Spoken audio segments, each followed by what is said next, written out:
La première, restons curieux. Et Dieu dans tout ça, le magazine des philosophies et des religions. Combien de jeunes Belges musulmans sont actuellement en Syrie en train de se battre dans les rangs des insurgés, en particulier islamistes? Officiellement, on parle d'une septantaine, mais dans la réalité, on admet qu'ils pourraient être plus nombreux. Alors qu'en est-il exactement? Quels sont les liens entre le conflit syrien et la Belgique? Pourquoi et comment des jeunes gens de chez nous se retrouvent embarqués dans cette dangereuse aventure? Eh bien, ce sera le sujet principal de cette nouvelle édition de Et Dieu dans tout ça. Et Dieu dans tout ça, le débat. Au moment même où plusieurs pays européens se demandent s'il ne faut pas livrer des armes à la rébellion syrienne, on semble découvrir que de jeunes musulmans européens quittent Bruxelles, Amsterdam ou Paris pour aller en Syrie se battre dans les rangs des insurgés et en particulier, nous dit-on, des islamistes. Or, ce phénomène n'est pas neuf et il ne touche pas que l'Europe, puisque dans certains pays d'Afrique du Nord, il prend, paraît-il, des proportions importantes et concernerait aussi des jeunes femmes. Mais le fait n'en demeure pas moins qu'il inquiète beaucoup les autorités de pays comme la Belgique, bien entendu, mais également les Pays-Bas, l'Espagne ou la France, pour n'en citer ici que quelques-uns. Alors, quelle est la réalité et l'ampleur de ce phénomène? Pourquoi est-il préoccupant? Et pourquoi les autorités belges, notamment, communiquent-elles maintenant sur ce sujet? Ce sont les questions que nous allons aborder dans cette nouvelle édition de Et Dieu dans tout ça, avec tout d'abord Georges Dalmagne. Bonjour. Bonjour. Georges Dalmagne, donc membre du CDH, actuellement député fédéral et à ce titre membre, entre autres, bien sûr, de la Commission des Relations Extérieures et de la Commission de la Défense. Face à vous, Christophe Lamfalouzi, bonjour. Bonjour. Christophe Lamfalouzi, journaliste au quotidien La Libre Belgique, notamment spécialisé sur les questions liées au terrorisme et notamment aussi de la Syrie, où vous vous êtes rendu personnellement à plusieurs reprises. Et enfin, notre troisième invité, Pierre Piccinin d'Aprata, bonjour. Bonjour. Pierre Piccinin d'Aprata, donc historien et politologue, vous vous êtes fait connaître ces dernières années par plusieurs voyages risqués en Syrie, mais pas seulement, mais notamment en Syrie, dont le dernier remonte à janvier 2013. Vous aviez également été arrêté par les services syriens en 2012 et vous êtes aussi l'auteur d'un livre et d'un documentaire intitulé La bataille d'Alep qui sont parus récemment tous les deux aux éditions de l'Harmattan. Alors il s'agit sans nul doute d'une question très complexe, puisque pour l'appréhender il faut prendre en compte l'évolution de la situation en Syrie même, mais d'autre part ce qui se passe également ici en Europe, à la fois dans les banlieues de nos grandes villes, mais également dans les chancelleries. Alors Georges Dalmagne, on va commencer avec vous. La semaine dernière, les services belges ont fait état de ce que environ une septantaine de ressortissants belges se trouveraient actuellement dans les zones de combat en Syrie. Pourquoi est-ce tellement inquiétant ? C'est inquiétant à plus d'un titre. D'abord, c'est inquiétant parce que cela montre qu'il y a ici en Belgique une série de jeunes qui peuvent à certains moments imaginer aller faire la guerre sur des terrains comme la Syrie, mais pas seulement en Syrie. On sait que cela en Belgique, c'est presque une tradition, puisque déjà dans les années 80, il y avait des jeunes qui étaient partis en Afghanistan. Il y a eu également des jeunes qui ont été mêlés à la guerre irakienne. Il y a eu des éléments, des personnes qui sont parties d'ici pour le Yémen, pour la Tchétchénie, donc pour toute une série de pays comme cela. Donc c'est inquiétant de voir qu'effectivement ces jeunes vont s'enrôler dans des groupes qui sont la plupart du temps des groupes radicaux, dangereux, et puis ces jeunes reviennent. Ces jeunes reviennent dans nos pays, en Belgique, en Europe, et peuvent être à l'origine alors d'actions violentes, voire d'attentats ici, ou en tout cas de radicalisation aussi d'autres jeunes dans nos pays. Et donc effectivement, c'est un mouvement non seulement de personnes qui partent dans ces pays, mais qui reviennent dans nos pays et qui importent des techniques qu'ils ont apprises, des techniques de guerre, des techniques de violence qu'ils ont apprises dans ces pays. Pour un homme politique, Georges Dalmagne, est-ce qu'il n'y a pas une certaine ambiguïté dans le fait que certains pays, officiellement pas la Belgique, mais en tout cas la France et la Grande-Bretagne, envisagent d'envoyer des armes justement à la rébellion syrienne? Est-ce que on joue sur plusieurs tableaux? Comment percevez-vous cela? C'est une très bonne question. Je pense qu'il faut être très prudent lorsqu'on suggère de lever l'embargo sur les armes. Et en Belgique, il y a certaines personnalités qui font cette suggestion également. On sait bien que par exemple Guy Verhofstadt suggère cela. Et je suis personnellement très prudent à cet égard. C'est-à-dire que je pense qu'à la fois, effectivement, il faut réfléchir à des moyens d'arrêter le bain de sang en Syrie, d'avoir un rapport de force qui se crée progressivement et si possible rapidement en faveur de ceux qui ont souhaité cette révolution et des forces syriennes rebelles intérieures en Syrie. Et en même temps, et donc il y a une série de moyens, je pense, mais qui ne vont pas, à mon sens, jusqu'à la livraison d'armes. Parce que je pense effectivement qu'aujourd'hui, personne ne peut dire avec précision quel sera le destinataire final de ces armes, quelle sera aussi l'utilisation de ces armes une fois que la bataille contre le régime de Bachar el-Assad sera gagnée. On a appris que ces armes après, et les djihadistes et les combattants peuvent parfois s'exporter sur d'autres terrains. On sait aussi que le niveau de violence ne s'arrête pas dans une série de situations après que la bataille ait été gagnée en quelque sorte. On le voit sur l'Irak, on le voit sur la Libye. Et donc je pense qu'il faut être très prudent par rapport à cette levée de l'embargo et aussi pour l'élément que vous soulignez, c'est qu'effectivement, il y aurait une certaine forme, je pense, d'ambiguïté, même si les schémas ne sont pas aussi simples que ça. Il y a des armes qui arrivent, mais je pense qu'il y aurait quand même une certaine forme d'ambiguïté à essayer d'arrêter, d'endiguer cet afflux de jeunes sur ces terrains, et notamment en Syrie, et puis par la même occasion de se dire mais pourquoi ne pas livrer des armes à des groupements dans lesquels pourraient se faire enrôler ces jeunes. Christophe Lamfalouzi, dans un éditorial donc à la Libre Belgique du 9 mars dernier, vous pointiez le fait que dans des grandes villes, vous parliez de Bruxelles en particulier, eh bien, il y a une certaine situation sociale, je dirais psychologique, économique, qui favoriserait, c'est l'objet de ma question, donc une certaine désillusion qui finalement offrirait des boulevards à certaines personnes qui ont envie de se valoriser autrement et à qui, d'autre part, des personnes proposent effectivement de partir au combat. C'est certainement un des facteurs de radicalisation, c'est-à-dire que les radicaux, les salafistes qui opèrent en Belgique dans les villes repèrent évidemment les jeunes qui sont en difficulté ou qui se cherchent. Et donc le fait qu'il y ait un taux de chômage de 30% pour les gens les moins diplômés à Bruxelles est quand même un souci à la fois social mais aussi en matière de prévention de la radicalisation. Je crois qu'il y a d'autres facteurs qui jouent. On n'a pas dans un commentaire toujours l'occasion d'aller en longueur et d'expliquer tout, mais il y a certainement ce facteur-là. Il y a aussi, je pense, les problèmes d'intégration. Apparemment, plusieurs des jeunes Belges qui sont partis en Syrie sont issus de couples de plusieurs nationalités. Il y a peut-être des problèmes d'identité. Ce sont des gens souvent très jeunes aussi, des gens qui ont 18 ans. Il y en a un qui est parti à Anvers en février, qui venait d'avoir 18 ans, et qui ont été sur lequel le groupe Sharia for Belgium a mis le grappin. Et puis qui était envoyé il a laissé son passeport à la maison et quand il est arrivé dans un camp d'entraînement en Turquie, je pense, on lui a enlevé tout ce qu'il avait, son GSM. Donc il y a vraiment un phénomène à la fois, disons, d'absence de statut en Belgique, de reconnaissance peut-être. Et puis des groupes radicaux qui opèrent et qui vont dans la rue souvent, pas seulement dans les mosquées, mais ça se passe souvent dans la rue apparemment, qui vont aller chercher ces jeunes-là. Mmh. Pierre Piccinin d'Aprata, je vais vous poser une question concrète. C'est facile d'aller en Syrie aujourd'hui ? Alors facile, oui, quand on a les contacts nécessaires avec l'armée syrienne libre. Ou éventuellement, comme ça a été le cas pour moi à plusieurs reprises avec des mouvements islamistes qualifiés comme tels, je pense à Jabhat al-Nusra notamment ou à Liwa al-Tawhid à Alep, mais très dangereux bien sûr. Donc je ne recommande pas à tout un chacun de faire la démarche de franchir la frontière. Mais d'un point de vue concret, je veux dire, c'est assez. Voilà, on arrive en Turquie, on peut très bien aller à Istanbul ou à Ankara très facilement, et puis de là, on atteint très vite la frontière.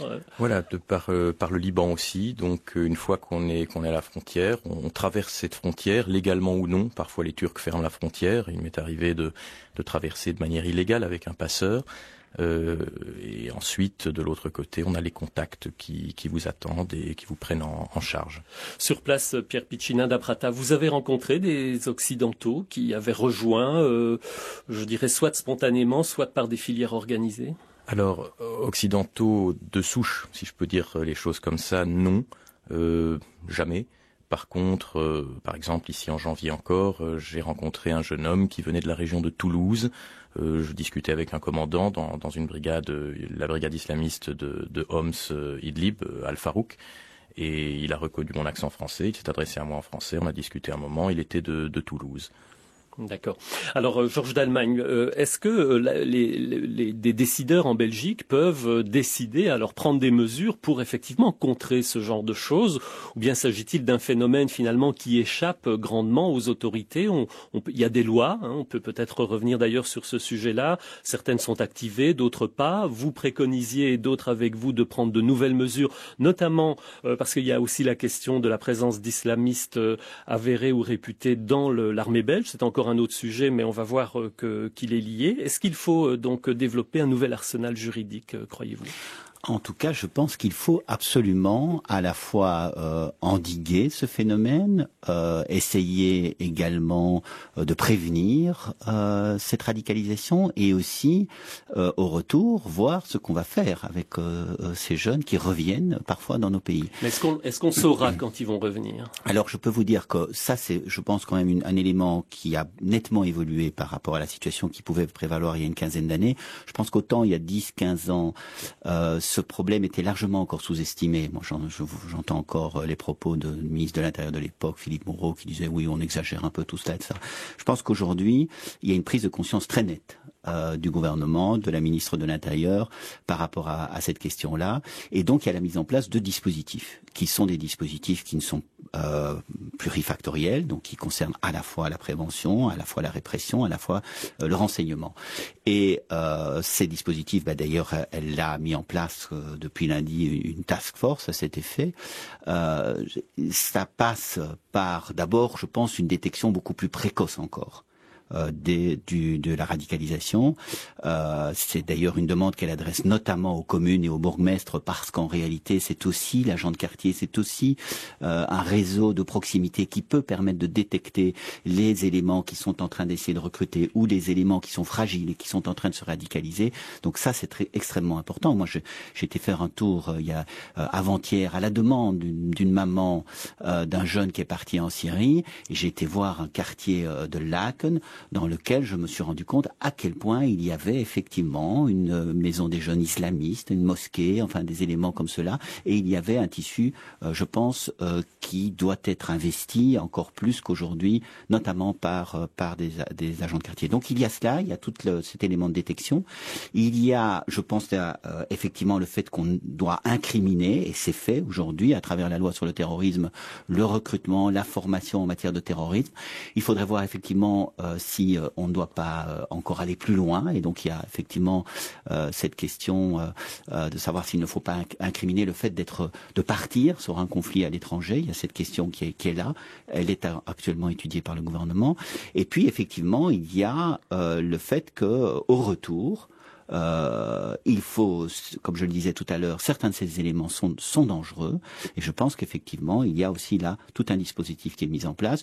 Je ne peux pas en parler en détail parce que je pense qu'il est important que ce dispositif soit efficace et ne soit pas dévoilé dans son ensemble, mais en tout cas il y a là une prise en charge très sérieuse des personnes qui reviennent de ce type de terrain de la Syrie. Christophe Lamfalouzi, est-ce que peu ou prou on a tous en tête l'exemple de l'Algérie des années 90, cette guerre civile atroce, dans laquelle notamment on joue un rôle très important, des gens qui revenaient d'Afghanistan, des Algériens en l'occurrence, mais qui s'étaient formés au métier des armes et qui ont été un peu le fer de lance des islamistes radicaux pendant la guerre civile. Est-ce que ça nous trotte en tête un petit peu? Oui, c'est ça le problème majeur, c'est-à-dire que une fois que ces jeunes partent sur le terrain du djihad, ils acquièrent des compétences militaires, des compétences pour certains en matière d'explosifs, et puis ils passent d'une guerre à une autre, une guerre sainte à une autre guerre sainte. Et on les voit, si on voit vraiment le parcours des gens du GIA ou de ce qu'on appelle les anciens Afghans et tout ça, ils ont littéralement fait toutes les guerres depuis ces 20 dernières années. Donc ça, c'est un souci, disons, de sécurité internationale. Et puis, deuxièmement, il y a le problème, évidemment, si ces gens reviennent chez nous, est-ce qu'ils vont pouvoir se réintégrer à la société belge? Est-ce qu'ils vont pas avoir l'esprit totalement enflammé par l'expérience qu'ils ont vécue, qui est certainement une expérience traumatisante, dure, peut-être passionnée aussi. Et donc, il y a un problème à ce moment-là de réintégration dans la société belge. Alors, Pierre Piccinin d'Aprata, au début, il y a environ 2 ans, au début des événements en Syrie, on disait finalement, ce n'est pas tellement les salafistes ou bien les djihadistes qui sont là derrière, c'est plutôt, par exemple, des déserteurs de l'armée syrienne. Il y a quand même une grande tradition d'une société civile en Syrie qui existe depuis longtemps. Aujourd'hui, aux dernières nouvelles, est-ce que ce sont effectivement les djihadistes, les islamistes radicaux qui ont pris l'initiative en Syrie? Je ne pense pas qu'on puisse être aussi catégorique. J'aimerais nuancer cela en 3 points. Tout d'abord, très rapidement, 90% des insurgés sont des Syriens. Ça, je pense qu'il faut que tout le monde le comprenne bien. L'apport étranger est infime.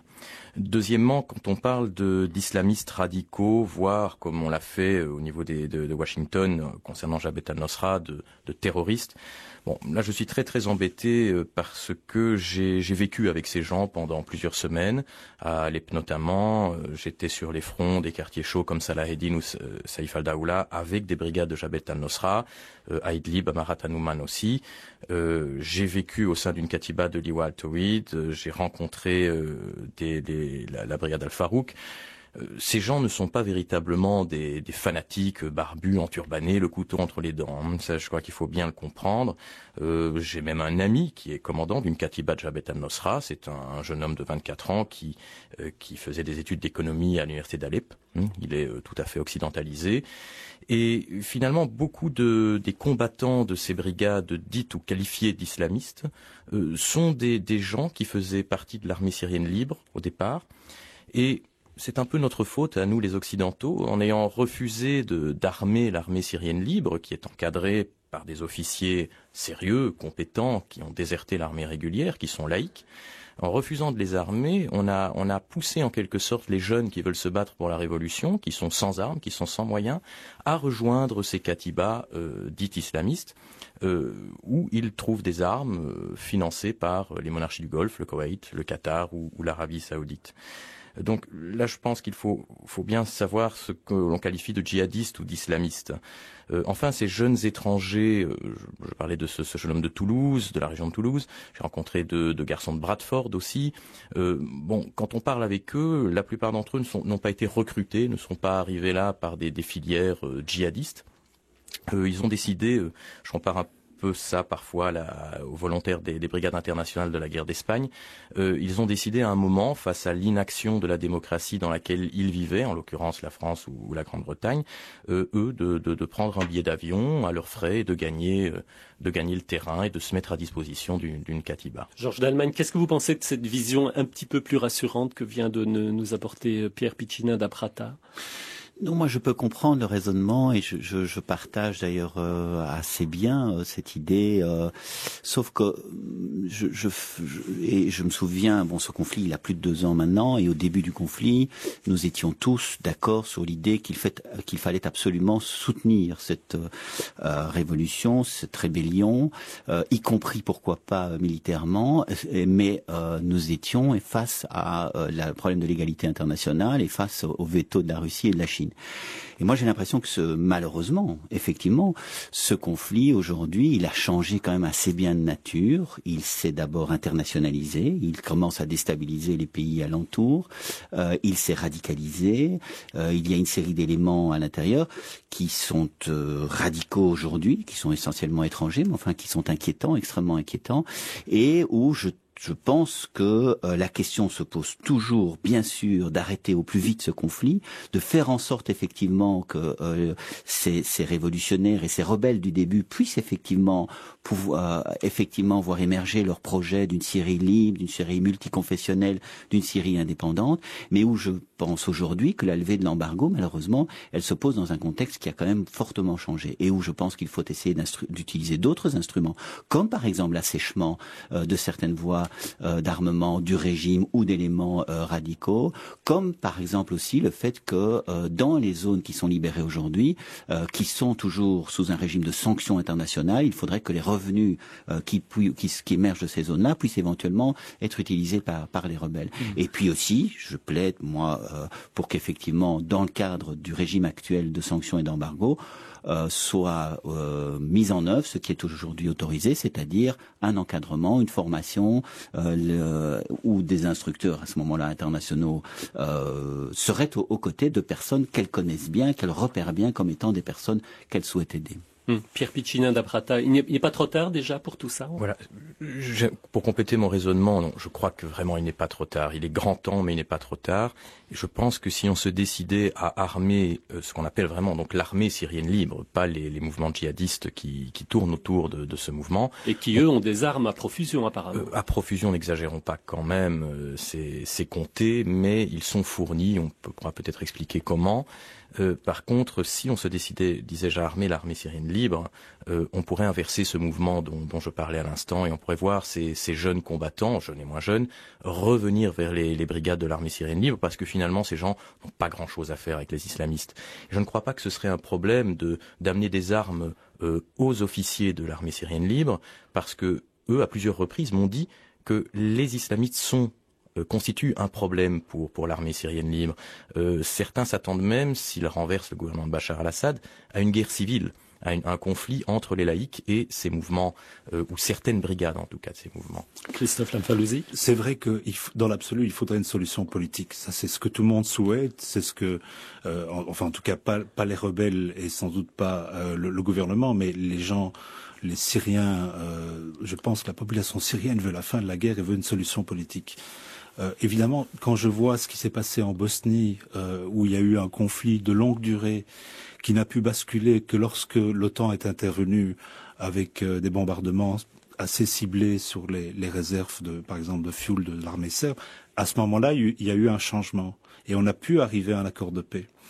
Et je crains qu'on soit dans une escalade où personne ne veut vraiment déposer les armes et qu'il faudra à un moment sortir de ce espèce de statu quo meurtrier et puis arriver à ce que les gens soient obligés de discuter et de négocier. Mais il faut bien voir que le régime de Damas est aussi complètement acculé dans un coin. Ils n'ont pas d'autre sortie pour le moment. Ils ont le soutien de la Russie, mais c'est pas grand-chose par rapport à tout le reste. Ouais.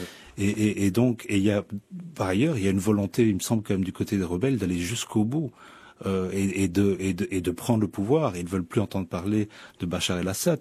Donc, ce sont deux logiques qui sont vraiment des logiques de confrontation. Le problème d'une intervention occidentale dans cette région du monde, c'est que les soldats qui vont intervenir, tout de suite vont devenir la cible de la population. Après quelques mois, il y aura un retournement de situation puisque l'OTAN sera associée aux États-Unis. Et donc, c'est ce qui explique que Washington ne veut pas s'impliquer davantage, coordonne un peu l'assistance aux rebelles à travers la CIA, mais ne veut pas intervenir de façon beaucoup... Une intervention plus directe, c'est notamment, par exemple, à travers une protection du ciel, à travers ce type de mécanisme, de patriotes, etc. Donc, je pense que ça permet... voilà, bon, encore une fois, je pense que nous ne devons pas et nous devons rester les bras ballants. Je crois pas que c'est le cas d'ailleurs, mais encore une fois, par rapport à l'ensemble des mesures qui sont proposées aujourd'hui, autant un approvisionnement, une aide militaire directe au début du conflit me paraissait être quelque chose qui permettait, qui était gérable sur le plan, autant aujourd'hui, encore une fois, je pense qu'il faut être très prudent et qu'il y a d'autres mécanismes qui doivent être mis en place. Oui, Pierre Piccinin, on sait que les interventions au sol des troupes occidentales peuvent poser des tas de problèmes. On l'a vu en Libye, on pourrait parler du Mali, c'est un autre sujet, on ne va pas y entrer aujourd'hui. Est-ce que vous pensez qu'il y a encore moyen, enfin c'est un petit peu ce qu'on disait tout à l'heure, de faire quelque chose très concrètement Je pense qu'il ne faut pas confondre le cas libyen par exemple, ou malien et le cas syrien. Quand je parle de l'armée syrienne libre, je parle maintenant d'une structure bien organisée en 13 commandements militaires avec un commandement commun aux mains d'officiers, de colonels, de généraux qui ne veulent pas avoir leur pays détruit dans une guerre civile.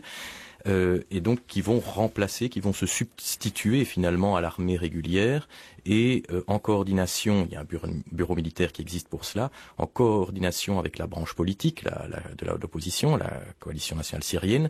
Je crois qu'on a là un corps d'armée plus ou moins discipliné et un gouvernement provisoire potentiel. Et donc leur livrer des armes, ce ne serait pas comme livrer des armes aux bandes que j'ai côtoyées en Libye, quand j'étais sur le front à Benghazi avec les rebelles. C'était des guerriers de tribus, c'était des clans qui reprenaient possession de leur territoire traditionnel. Donc on n'est pas du tout dans le même cas de figure. Il y a un autre facteur aussi dont il faut tenir compte, c'est qu'actuellement Bachar al-Assad et son gouvernement tiennent le coup grâce à l'armée régulière qui, dans l'ensemble, reste fidèle, entre guillemets. Alors, de quoi s'agit-il exactement? Il y a beaucoup de déserteurs quand même. Il y a beaucoup de déserteurs, mais pour déserter, j'en ai rencontré beaucoup, des déserteurs à travers le pays. Et puis quand j'étais en prison en 2012, passé 6 jours en prison à Damas, j'ai rencontré des déserteurs qui avaient été attrapés par le régime. Et donc ce qui revient systématiquement comme explication de l'attitude de l'armée, c'est pas qu'il y a une fidélité au régime, c'est que ces militaires, beaucoup de jeunes, ont peur pour leur famille. S'ils désertent, ils prennent de grandes responsabilités. Tout simplement, on vient arrêter votre vieux papa en représailles. Et vous savez, quand on rend le corps d'un proche sans ongles aux mains, sans ongles aux pieds, on le jette dans la rue, pas seulement dans la famille, mais dans les voisins, tout le quartier est calmé. C'est le système de gouvernement qui existe en Syrie depuis très longtemps, et ce qui explique que, sans excès de zèle, mais beaucoup de militaires hésitent à déserter.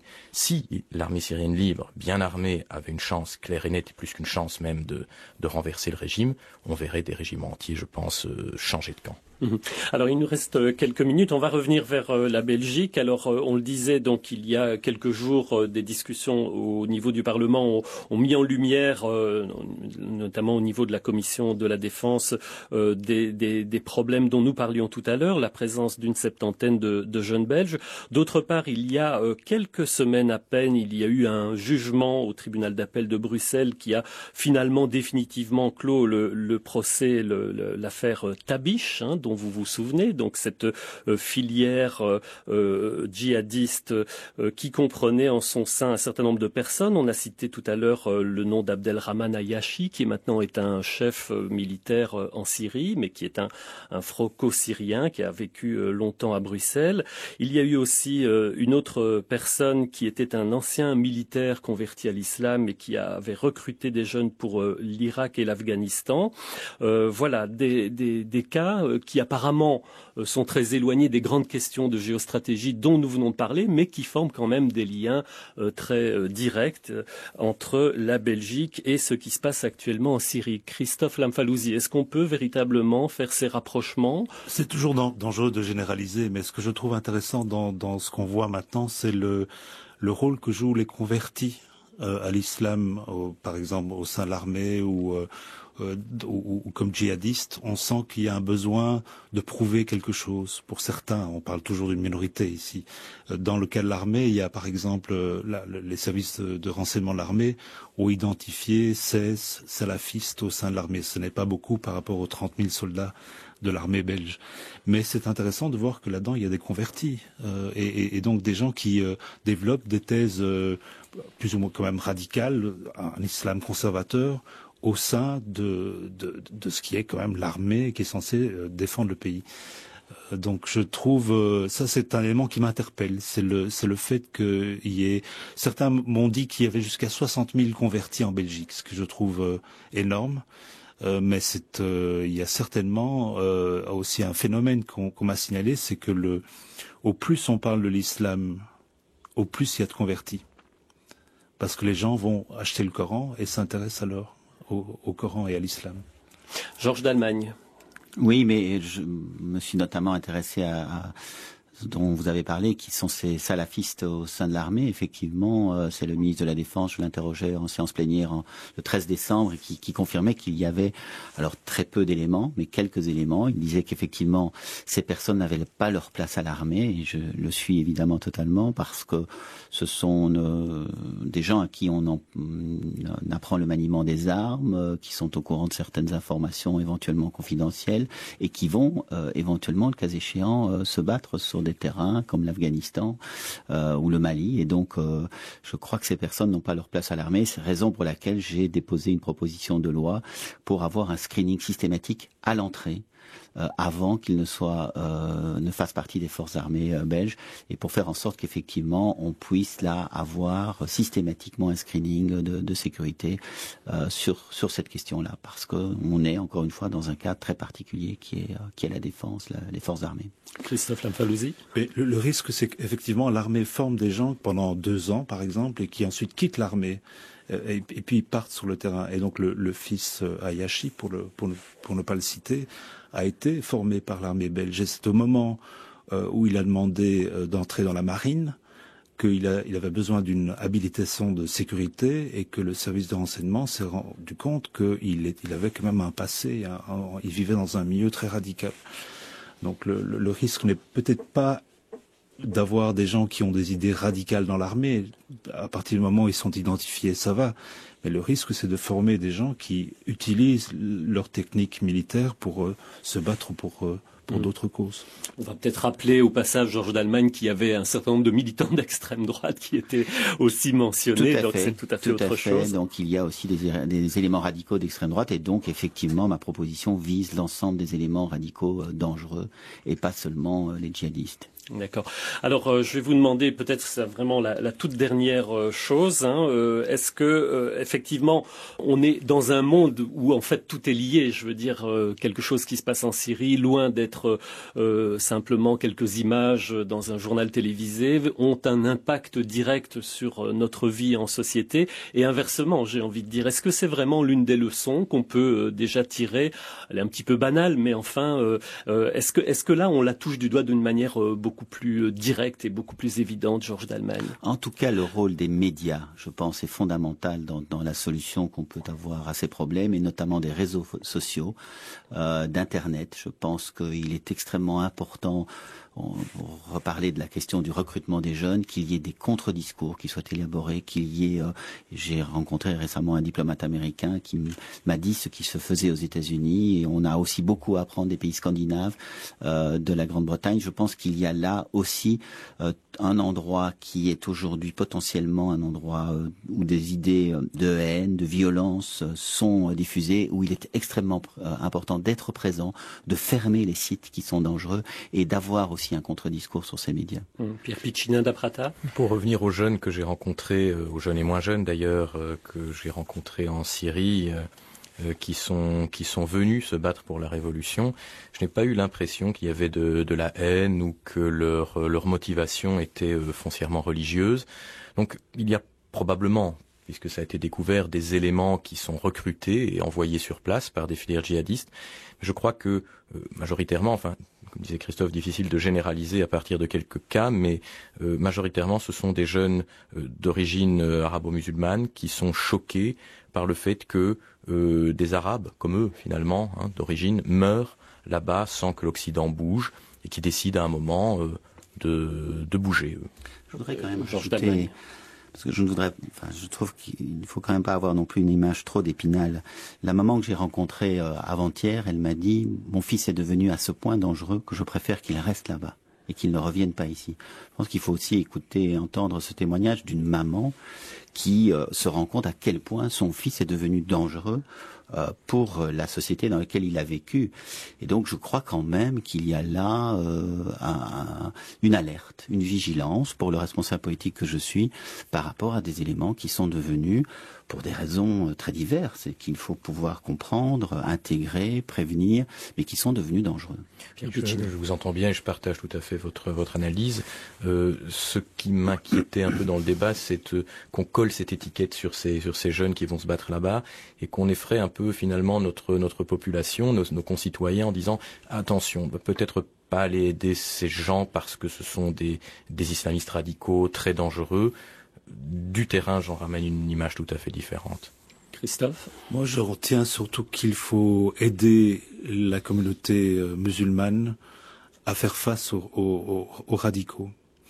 Il ne faut pas les laisser seuls, et quand j'entends que des mères de famille prennent contact avec des hommes politiques belges, je trouve que c'est un bon signal. C'est un bon signe, ça veut dire que ils ont entendu quelque chose et qu'ils veulent parler. Et donc, s'ils ne parlaient pas avant, c'est qu'ils avaient peur. Maintenant, s'ils peuvent parler, comme ils le font dans la presse flamande, surtout, c'est qu'ils ont quelque chose sur le cœur, ils ont quelque chose à dire, ils ont une angoisse, et il faut que la Belgique et les autorités répondent à ça, les écoutent et donnent des réponses politiques. Nos invités étaient donc Georges Dalmagne, député CDH, membre des commissions de la Défense et des Relations internationales à la Chambre, Christophe Lamfaloussi, journaliste à la Libre Belgique spécialisé dans le terrorisme et l'islam, et enfin Pierre Piccinin d'Aprata, historien et politologue, auteur notamment de La bataille d'Alep, un livre et une vidéo parus aux éditions de l'Harmattan. Et Dieu dans tout ça,